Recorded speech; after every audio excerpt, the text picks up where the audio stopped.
I am Regina Spain, and I am the director of Oz.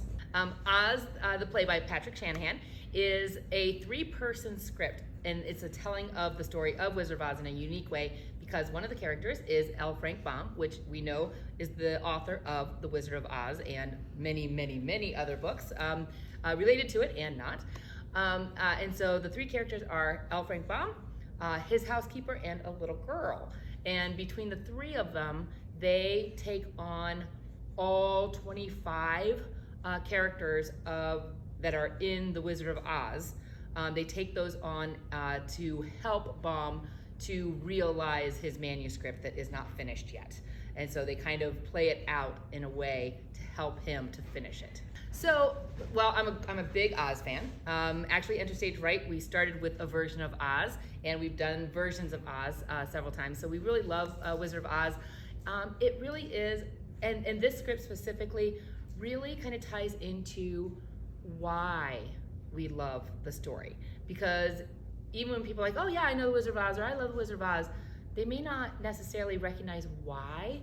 And through the telling of this story, through the character, mainly through the character of Dot, which is the little girl in this script, mainly through Dot, we kind of see the need for the imagination and for the adventure and things to stories to help us when we are in times of need or struggle, because this little girl has nothing and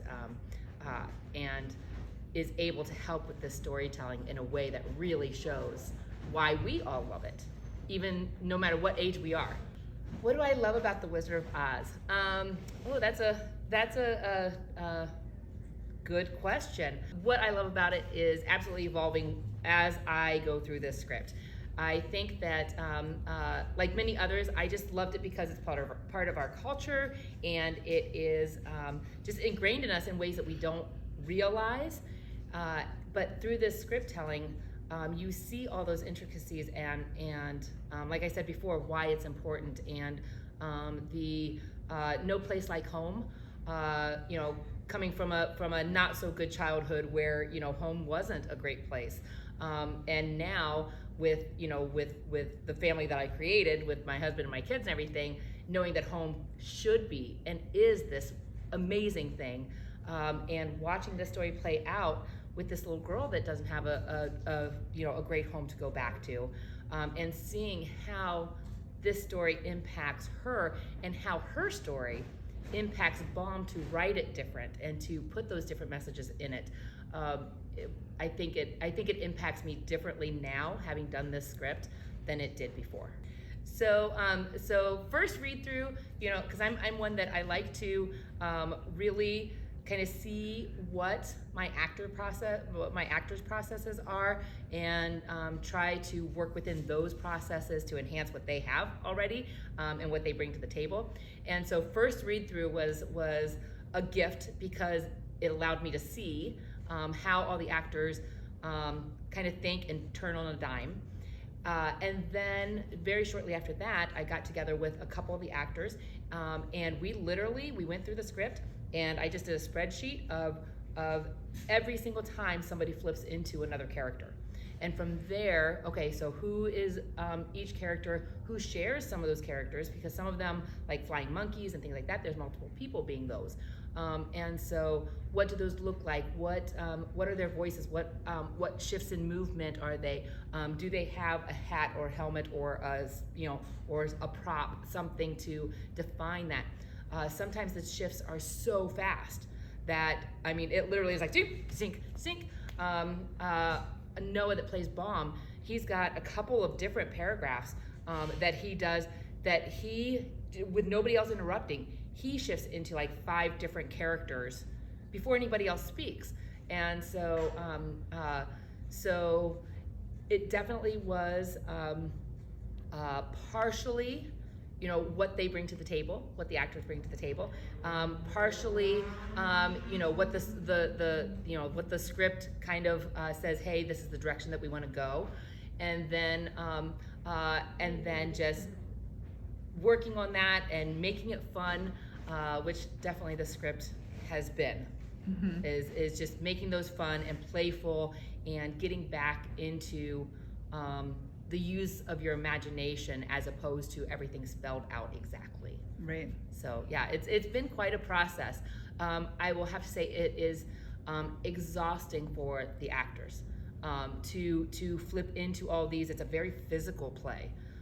So a very, they've got a 12 by 20 set here that they move around on a lot, and zipping up and down and on knees and going up onto trunks and all sorts of fun. So wheeling things around, taking our Scarecrow and our Tin Man around for the journey, and so yeah. So first off, this is not supposed to be a true story, so that people understand. Nobody is saying that Baum couldn't finish his manuscript on his own. But I do think that what it signifies and what it kind of says to me as an artist and what it says to me as an audience member really is watching kind of an artist, their process as far as what they find inspiration in. Because no matter what kind of artist you are, whether you are performing art, whether you are a visual artist, a painter, a sculptor, a writer, anything like that, everybody you have to have something to inspire you to build a piece, to make something out of that. And so while this may not be the truth of what happened with this manuscript, I think what it does show is how we use inspiration. And so like we're setting up, and obviously our study is not done, but we're setting up this grand study, and all the things around it that they end up using for props and for costume pieces for the different characters are all things within Baum's study. And so we decided that, Baum, having been to all these world fairs and kind of travel and things like that, would have all sorts of things from around the world in his study, and so those are the things that kind of inspired him before Dot and the housekeeper even came into the picture, because the manuscript is kind of, it's on its way, just not finished type of thing. And so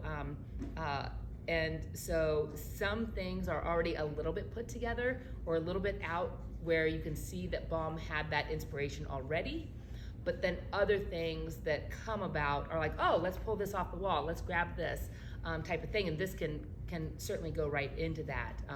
And things that Dot might say, the little girl says, actually, then Baum takes the manuscript back to his desk and actually changes, little things here and there, the name of the girl in the story, the actual title of the book, all these things that because of inspirations that he has from Dot and from the housekeeper, from Virgie.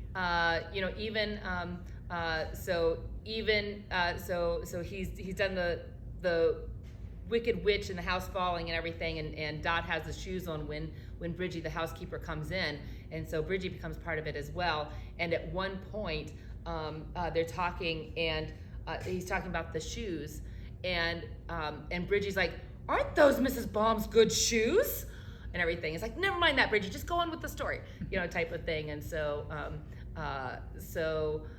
yes, we definitely decided that Baum is a large child.